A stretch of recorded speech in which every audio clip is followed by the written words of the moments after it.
तुम्हाला वाटलं होतं की अशी काही परिस्थिती निर्माण होईल आणि घरातल्या घरात 2 पाचूनकरांना विरोधात लढावं लागेल? मानसिंग भैया त्यांनी कधी कोणाचा फोन उचलला नाही, असं कधी झालं नाही. भावकी म्हणून तुम्ही मानसिंग भैया बरोबरच का? तेवढ्या पुरता आमच्या निवडणुकीला वापर करायचा बरं. आणि नंतर टिंगलटावर्गी करायची, हलकापणाचा दर्जा द्यायचा. आणि मानसिंग भैयाने घड्याळ चिन्ह घराघरात पोहोचवलेलं आहे. आमदार दिलीप वळसे पाटील यांचे खंदे समर्थक म्हणजे विश्वासू सहकारी मानसिंग भैया पाचुंकर पाटील हे कधी दगा फटका न करणारे व्यक्तिमत्व. सगळी भावकी ज्योतिवानी बरोबर. ज्योतिवानी किंवा मानसिंग भैयाने तुम्हाला कधी स्वतःसाठी मतदान मागितलं नाही. आणि आता 100% मानसिंग भैया म्हणजे ज्योतिवानीला मतदान करायचं म्हणजे करायचं. घड्याळा पुढचं बटन दाबायचं म्हणजे दाबायचं. हे ठरवलेलंच आहे पूर्ण जनते. प्रेक्षक नमस्कार, आपण पाहताय आपला आवाज. आता आपण आहोत रांजणगाव कारेगाव गटामध्ये. खरं तर या ठिकाणी जिल्हा परिषद जी निवडणूक सुरू आहे यामध्ये 2 पाचूनकर खरं तर या ठिकाणी जिल्हा परिषदेची निवडणूक लढत आहे. नेमकं या गटामधलं काय समीकरण आहे, काय सध्याची परिस्थिती आहे आपण जाणून घेणार आहोत. आपल्या सोबत आहे गणेश पाचुंदकर. गणेश भाऊ, स्वागत आहे आपल्या आवाजमध्ये. गणेश भाऊ, खरं तर निवडणूक सुरू आहे, तुम्ही गेले अनेक दिवस प्रचार करताय आणि तुमचा जो प्रचार सुरू आहे तो मात्र ज्योतिवहिनी मानसिंग भैया पाचुंकर यांच्या बाजूने प्रचार दिसतोय. कसं वातावरण आहे, काय सांगा? आता गेले 15 ते 20 दिवस आम्ही प्रचारादरम्यान फिरत आहोत. 15 ते 16 गावं जिल्हा परिषद गटात आहेत. या गावात फिरत असताना ज्यावेळेस ज्योतिवहिनी असेल, महेश बापू फंडा असतील, निर्मलाताई नवले असतील, त्या गावात ज्यावेळेस जातात त्या गावातील ग्रामस्थ एकदम जल्लोषात त्यांचं स्वागत करतात. फटाकड्याची आतषबाजी असेल, फुलांची उधळण असेल, JCBने फुलं उधळून त्या ठिकाणी गावामध्ये त्यांचा जल्लोष करतात. अतिशय आनंदाने लोक त्या ठिकाणी जमा होऊन जल्लोष मोठ्या पद्धतीने साजरा करतात. खरं तर गणेश भाऊ, 2 पाचोंदकर ही निवडणूक लढताय आणि तुम्ही मात्र मानसिंग भैयांच्या गटामध्ये दिसताय किंवा त्यांच्या सोबत दिसताय. तुम्ही सांगताय की जल्लोषात सगळीकडे स्वागत चाललंय. म्हणजे एकीकडे गावकी आणि भावकी जर आपण राजकारण पाहिलं तर ज्या पद्धतीने फॉर्म भरताना तिची रॅली निघाली आपण तीही पाहिली. गावकी बरोबर दिसली, भावकी कुठे आहे? भावकी आता आमचे सगळे बंधू बघितले 30-40 जण बंधू आहेत. बरं. आमचे चुलते असतील, सगळे आमच्या वहिनी असतील. या सगळ्या वहिनीबरोबर आता प्रचार फेरीत आहेत. कोणत्या वहिनी बरोबर? ज्योतिवहिनीबरोबर. सगळी भावकी ज्योतिवानी बरोबर. ज्योतिवहिनीबरोबर. बरं. का नेमकी ज्योतिवानीच का निवडली? आता ज्योतिवहिनीचा विषय सांगायचं झालं तर ज्योतिवहिनी ह्या मानसिंग भैया पाचुंकर पाटील गेले 20-25 वर्ष राजकारण करत आहेत. राजकारण करत असताना त्यांनी कोणत्याही मोठे पद या ठिकाणी घेतलेलं नाही. बरं. तरी पण सर्वसामान्य जनतेला मदत करणं हा त्यांचा मूळ स्वभाव. मग त्या गोष्टी असतील की हॉस्पिटलची कोणाची कामं असतील, कोणाची पोलीस स्टेशनच्या अडचणी असतील, सरकारी कामाची काही मदत लागली तर मानसिंग भैया स्वतः उपस्थित राहून किंवा उपस्थित न राहता फोनवरती सुद्धा ती कामं 100% पूर्ण करतात. त्यांनी कधी कोणाचा फोन उचलला नाही, असं कधी झालं नाही. मानसिंग भैया राजकारणात आहे, त्यांच्या विरोधात जे आता निवडणूक लढत आहेत ते बी राजकारणात आहे. तुमची भावकी आहे, मग या भावकीत काम मानसिंग भैया बी करू शकतात, काम विरोधातही करू शकतात. मग असे काय प्रसंग आले की तुम्हाला मानसिंग भैया बरोबर राहावं लागलं? तर विषय असं झाला की मागे पण आमचे वहिनीच उभ्या होत्या, स्वाती वहिनी. बरं. त्यावेळेस आम्ही सगळे एकत्र असताना स्वाती वहिनीचा प्रचार केला. बरं. चांगल्या मोठ्या मताधिक्याने जिल्हा परिषद सदस्य म्हणून ते निवडून आले. बरं. सर्वजण एकत्र होतो, एकदम व्यवस्थित होतं. मला वाटतं मानसिंग भैया पण त्यात प्रचार प्रमुख होते. हो, मानसिंग भैया पण प्रचार प्रमुख होते. घड्याळ हे चिन्ह होते. बरं. आणि मानसिंग भैयाने घड्याळ हे चिन्ह घराघरात पोहोचवलेलं आहे. बरं. त्याच्यामुळे तुम्ही सगळेजण परत घड्याळाच्याच बाजूने. घड्याळच्याच बाजूने. पण मग असा काय प्रसंग आला की जवळपास या गटामध्ये मानसिंग भैयाने पूर्ण काम केलं होतं. भैया वाट पाहून होते की पुरुष आरक्षण येऊ शकतं, पण महिला आरक्षण झालं. तुम्हाला वाटलं होतं की अशी काही परिस्थिती निर्माण होईल आणि घरातल्या घरात 2 पाचूनकरांना विरोधात लढावं लागेल? असं वाटलं नव्हतं, पण आता वेळच तशी आली. कारण की इथून मागं मानसिंग भैयाने कामं केलेली आहेत, कोणतेही पद नसताना कामं केलेली आहेत. आणि आज वेळ अशी आली की सर्वांच्या मनात मानसिंग भैयाच आहे.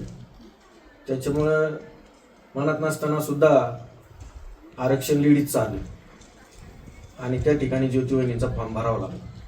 कारण की इथून मागे आम्ही ज्यांच्याबरोबर होतो त्यांचं पण काम प्रामाणिकपणे केलं. माझा मूळ मुद्दा असा आहे की भावकी म्हणून तुम्ही मानसिंग भैया बरोबरच का?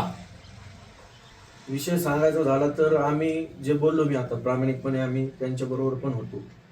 पण विषय असा झाला की आम्ही ज्यावेळेस प्रामाणिकपणे काम करत होतो, काम करत असताना फक्त निवडणूक आली की आमच्यासोबत छान छान बोलायचं बरं आणि तेवढ्यापुरता आमच्या निवडणुकीला वापर करायचा बरं आणि नंतर टिंगलटावळगी करायची, हलकापणाचा दर्जा द्यायचा, बरं. अशा गोष्टी होत राहिल्या. म्हणजे विरोधकांकडून. हो, त्याच्यामुळे नाराजी वाढत चालली, म्हणजे तुमची भावकी असताना सुद्धा तुम्हाला कमी लेखलं गेलं. कमी लेखलं गेलं. बर, म्हणजे त्यांनी तुम्हाला सन्मानाची वागणूक दिली नाही असं तुमचं म्हणणं आहे, जे तुम्हाला भैयाने दिली. 100%. आता भैयांच्या बाबतीत झालं तर सांगायचं झालं तर आता ग्रामपंचायत निवडणूक झाली. बर ग्रामपंचायत निवडणूक 2 वर्षापूर्वी झाली. बर त्या निवडणुकीमध्ये मला ग्रामपंचायत लढण्याची इच्छा होती. बर मी आमचं पूर्ण कुटुंबाला बरोबर घेऊन त्या ठिकाणी बैठक लावली की बाबा मला ग्रामपंचायत लढायची आहे. आपण सर्वजण एकत्र येऊन आपल्या पाचुंकर फॅमिलीतील एक वहिना ग्रामपंचायत सदस्य आपल्या ग्रामपंचायत बॉडीमध्ये पाहिजे. तर सर्वांनी त्याला मान्यता दिली आणि त्यानंतर आम्ही तो प्रस्ताव घेऊन मानसिंग भाईकडे गेलो. मानसिंग भाईने कुठलाही मागला कुठला विचार न करता त्या ठिकाणी आमच्यावरती विश्वास ठेवला. आमचं पाचुंकर फॅमिलीचं वार्ड क्रमांक 3 मध्ये कमी मतदान असताना सुद्धा मानसिंग भाईने आमच्यावरती पूर्ण विश्वास ठेवून, आमच्या एकजुटीवरती विश्वास ठेवून त्या ठिकाणी आम्हाला ग्रामपंचायत निवडणूक लढण्याची संधी दिली. आता आपण जर पाहिलं तर रांजणगाव ग्रामपंचायतमध्ये किंवा रांजणगाव गावावरती एक तुमच्या पाचुंकर परिवाराचा मोठा होल्ट आहे किंवा ताकद आहे. साधारणतः मला वाटतं 17 ग्रामपंचायत सदस्य आहेत आणि एक 18वा सरपंच आहे. मग याच्यामध्ये किती पाचुंकर ग्रामपंचायत सदस्य आहेत? आता अख्ख्या बॉडीमध्ये बघितलं तर वैयक्तिक माझी मिसेस मनीषा गणेश पाचुंकर एकटीच ग्रामपंचायत सदस्य. एकच? हो, पूर्ण पाचुंकर फॅमिली. पूर्ण पाचुंकर फॅमिलीमध्ये म्हणजे किती उभे होते त्याच्यापैकी किती निवडून आले? का एकच उभे होते एकच आले निवडून? नाही, सगळे चालेल. म्हणजे तुमचं एक घरातलं एक कुटुंबातलं तुम्ही आले. बरं, आता तुम्ही मानसिंग भैयांबद्दल सांगताय की मानसिंग भैयाने तुम्हाला सन्मानाची वागणूक दिली, विरोधकांनी तुम्हाला सन्मानाची वागणूक दिली नाही. ह्याच मानसिंग भैयांनी आजपर्यंत या तुमच्या तालुक्यामध्ये जे राजकारण केलं यात पण त्याने अनेकांना ग्रामपंचायत सदस्य केलं, तुमच्यासारख्यांना घडवलं. आता तुमच्या घरातही तुमच्या मंडळी सदस्य झाल्या. तसे कोणी पंचायत समिती झालं, कोणी सभापती झालंय, अनेकांना त्यांनी झिडपी केलं. म्हणजे जे विरोधक आज विरोधात दिसत आहेत त्यांच्या विजयात भैयाचा मोठा वाटा राहिलेला आहे. मग आज भैया जेव्हा मतदारांसमोर स्वतःच्या मंडळीसाठी पत्नीसाठी मतदान मागताय तेव्हा तुम्हाला वाटतंय की मतदार तुमच्या किंवा या भैयांच्या केलेल्या कामातून उतराई होण्यासाठी भैयांना मतदान करतील? 100%. आता जे 15-16 गाव आहेत आम्ही प्रचार करत असताना फिरत असताना लोकांच्या भावना दिसून येतात की एवढ्या वर्ष आपण राष्ट्रवादी काँग्रेस पार्टीचं काम केलं, पण स्वतः मानसिंग भाई यांनी त्यांच्या स्वतःसाठी कधी मतदान मागितलं. आज वेळ आलेली आहे. मानसिंग भाईच्या मार्फत ज्योती वहिनी पाचुंकर पाटील असेल, महेश बापू खंड असतील, निर्मलाताई नवले असतील, या घड्याळाच्या चिन्हावरती उभे आहेत आणि घड्याळ चिन्ह हे घरोघरी मानसिंग भैया यांनी पोहोचवलेलं आहे. त्याच्यामुळे सर्वांचं जे प्रचारादरम्यान आम्ही फिरताना बघतो तर सगळ्यांची एकच आशा आहे की बाबा मानसिंग भैयांनी तुम्हाला कधी स्वतःसाठी मतदान मागितलं नाही आणि आता 100% मानसिंग भैया म्हणजे ज्योती वहिनीला मतदान करायचं म्हणजे करायचं, घड्याळा पुढचं बटन दाबायचं म्हणजे दाबायचं. हे ठरवलेलंच आहे, पूर्ण जनते ठरवलंय. 100% म्हणजे विजय निश्चित आहे. विजय निश्चित. बरं, दुसरं आपण पाहतो की तुमचे जे सध्याचे विरोधक उमेदवार आपण पाहतोय की ज्यांचं चिन्ह 2017च्या निवडणुकीमध्ये घड्याळ होतं, त्यांच्यावर काय अशी वेळ आली बरं की त्यांनी पक्ष बदलला आणि ते भाजपमध्ये गेले? आता वेळ आली म्हटलं तर नामदार दिलीप वळसे पाटील यांचे खंदे समर्थक म्हणजे विश्वासू सहकारी मानसिंग भैया पाचुंकर पाटील हे कधी दगा फटका न करणारे व्यक्तिमत्व आणि मानसिंग भैयांनी जे काम केलेलं आहे ते दिलीप वळसे पाटलांना पूर्णपणे माहिती आहे, पूर्ण आमिरवाडी तालुक्यात. त्याच्यामुळे मानसिंग भैयाचा जो विश्वास किंवा वळसे पाटलांचा जो मानसिंग भैयावरती विश्वास हा पक्का आहे आणि त्यामुळे मानसिंग भैया पाचुंकर पाटील यांना जिल्हा परिषदचं तिकीट भेटेल असं वातावरण होतं.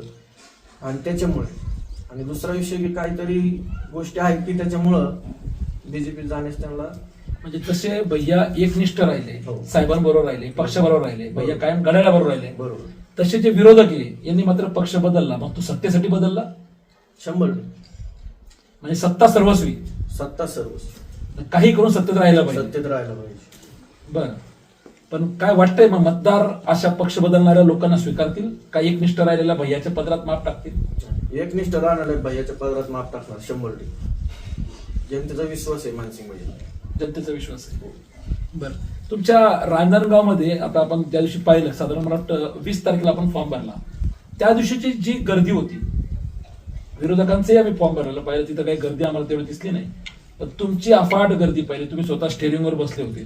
7 तारखेला निकाल लागणार आहे, बरोबर. शेवटी निवडणूक आहे. निवड पण तुम्ही ज्या पद्धतीने मतदारांमध्ये जाताय, ज्या पद्धतीने स्वागत होतंय, ज्या पद्धतीने भैयाने विकास केला असं तुम्ही सांगताय, ज्या पद्धतीने आमदार दिलीप रावळसे पाटलांनी विकास केलेला आहे, काय सांगाल तुम्हाला इथं 7 तारखेचा विजयाचा विश्वास काय वाटतोय? 100% विजयाचा विश्वास हे ज्योतिबाई मानसिंगभाई पाचुनकर पाटील, महेश बापू फंड आणि निर्मलाताई नवले हे तिन्ही उमेदवार घड्याळाचे आहेत आणि 100% घड्याळ चिन्हासमोर उमेदवार निवडून येणार यात ते मात्र शंका नाही. शंका काही नाही. काहीच तुम्हाला योग्य वागणूक दिलं नाही हे तुम्ही म्हणताय, पण मग तुम्ही असं काय पाहून भैयाच निवडले की काही भैयाने तुम्हाला दिलं घेतलं, काय नेमकं होतं जे विरोधक म्हणतात की बाबा असं काय तुम्ही भैयांमध्ये पाहिलं? बरोबर, एकदम योग्य प्रश्न विचार. आता त्याबाबत सांगायचं झालं तर आमच्या वाडवडिलांनी आमच्यासाठी भरपूर असं करून ठेवलेलं. बरं, पुण्यानगर रोडच्या हायवेलगत सर्वांच्या बिल्डिंग त्या ठिकाणी भाड्याने आहेत. प्रत्येकाला पोटा पाण्यापुरतं लाख 1.5 लाख रुपये भाडं त्या ठिकाणी येतं. त्याच्यामुळे भैयांसोबत देण्या घेण्याचा काही विषय नाही. भैया असा माणूस आहे की भैयांना आम्ही कधी आणि अडचणीत जर फोन केला ना तर कधी नाही म्हटलेलं नाही. आणि सर्वांना सोबत घेऊन, मग ते सुखदुःखाचा कार्यक्रम असो कशाचा कार्यक्रम असो, सर्वांना सोबत घेऊन भैया चालणार आहे. त्याच्यामुळे कुटुंब प्रमुखाची भूमिका 100% कुटुंब प्रमुखाची भूमिका. त्याच्यामुळे पूर्ण माझ्या एकट्याच नाही, पूर्ण आमच्या कुटुंबाचा, जेवढे आमच्या फॅमिलीतील मेंबर आहेत त्यांचा सर्वांचा विश्वास हा 100% भैयांवरती बसलेला आहे. बरं, म्हणजे जे काही विरोधक विचार करतात किंवा सांगतात तर असं काही देणं घेणं हा काही विषय नाहीये. नाही, सुखदुःखातले आणि सगळ्यांना बरोबर घेऊन जाणारे भैया आहेत. बरोबर. बरं, तर येत्या 5 तारखेला मतदान होणार आहे, 7 तारखेला निकाल लागणार आहे. खरंच उत्तर पुणे जिल्हा असेल, या उत्तर पुणे जिल्ह्याचं लक्ष या रांजणगाव कारेगाव जिल्हा परिषद गटाकडे लागलेलं आहे. कारण या ठिकाणी पाचुनकर विरुद्ध पाचुनकर असा खरं तर सामना होतोय. पाहणं हे महत्वाचं ठरणार आहे की येत्या 7 तारखेचा निकाल हा कोणत्या पाचुनकरांच्या बाजूने लागतोय. अर्थात गणेश पाचुनकर यांचा विश्वास आहे की 100% ज्योतिबाई मानसिंगभाई पाचुनकर ह्या विजय होतील. येणारी 7 तारखेचा निकालच काय असेल तो यातून स्पष्ट होणार आहे. आपण पाहत राहा आपला आवाज. गणेश भाऊ, आपण वेळ काढून आपल्याशी बोललात त्याबद्दल आपल्या मनपूर्वक आभार. धन्यवाद.